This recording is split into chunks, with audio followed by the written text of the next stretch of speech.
Assalamualaikum warahmatullahi wabarakatuh. Hai guys, selamat datang di mata kuliah pengantar Health Data Science dan Big Data.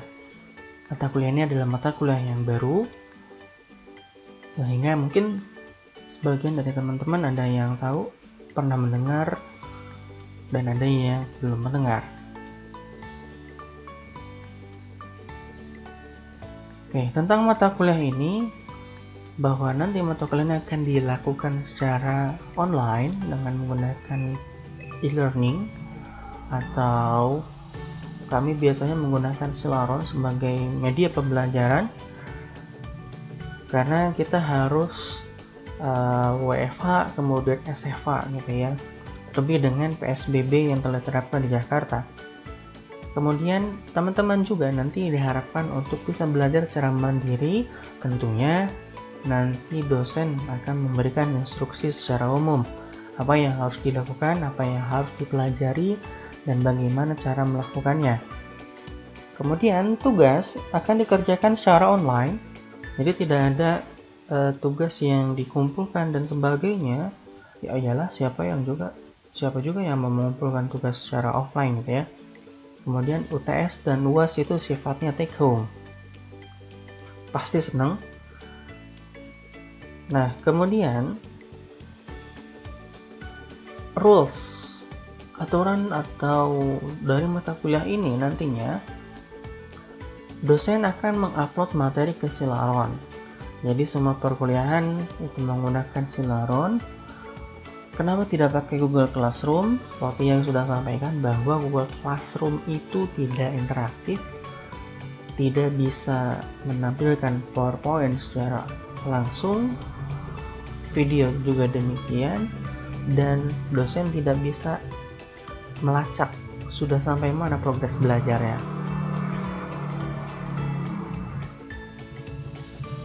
Kemudian nanti 1 atau 2 kali pertemuan akan dilakukan menggunakan Zoom atau Skype.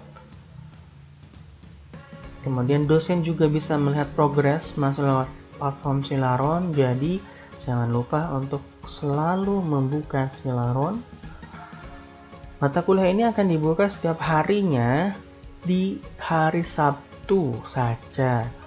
Setiap pekannya mulai dari pukul 00:01 sampai 23:59.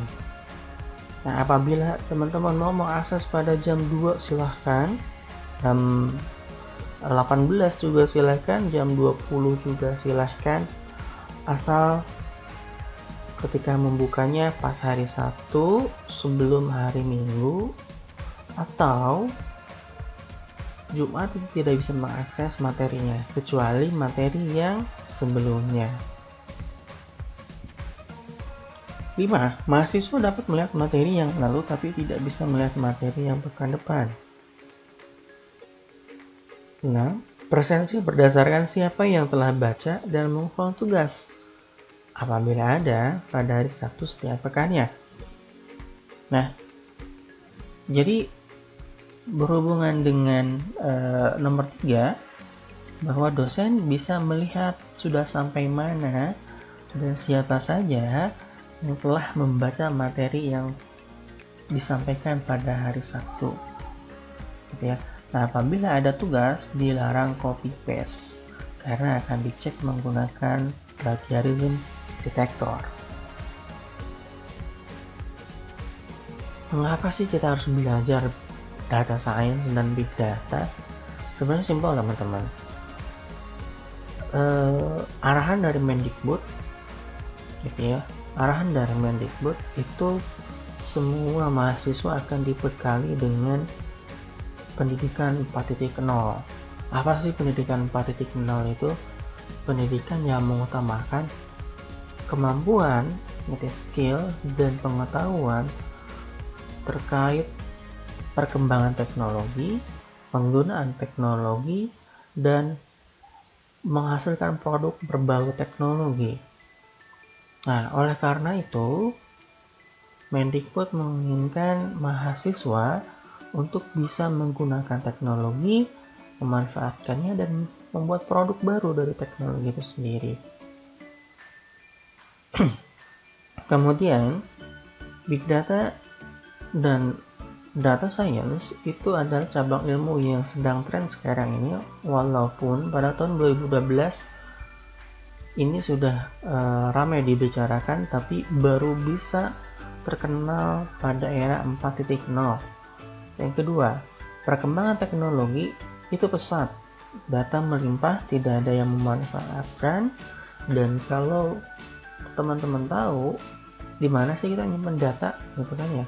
Nah, data itu ternyata disimpan di dalam sistem komputasi awan, di hard disk, di solid state drive, gitu ya.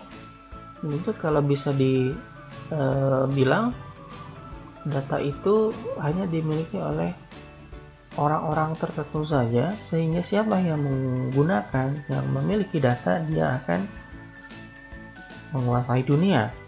Oleh karena itu teman-teman, harapannya adalah selain teman-teman bisa melihat data, memanfaatkan data, juga nanti teman-teman bisa mengelola data itu sendiri.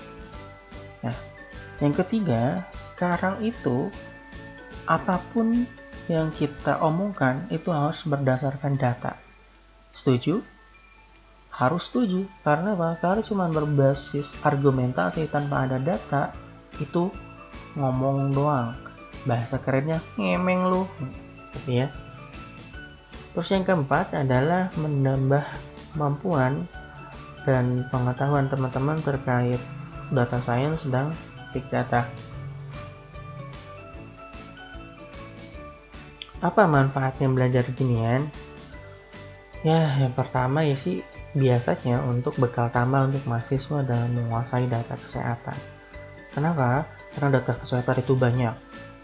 Teman-teman sebenarnya kalau skripsi nggak perlu datang memanfaatkan data yang ada di lapangan, ambil sendiri, nyari pasien dan sebagainya. Padahal data udah ada di Litbangkes, di Kementerian Kesehatan, udah ada di BPJS, tinggal analisis saja. Nah, nanti di sini kita akan belajar bagaimana cara menganalisisnya. Kemudian data-data yang ada pun, misalkan contoh di rumah sakit, itu bisa digunakan sebenarnya apabila datanya sudah termanage dengan baik, utamanya dalam bentuk elektronik, itu akan lebih memudahkan. Sehingga nanti ketika teman-teman bekerja di rumah sakit bisa menggunakan data tersebut, menghasilkan informasi, bisa memproyeksikan ini rumah sakit bakal kayak gimana sih ke depan, bakal kolaps atau tidak, dan sebagainya. Nah, dan tentunya masih banyak lagi manfaat yang bisa teman-teman dapatkan di mata kuliah ini.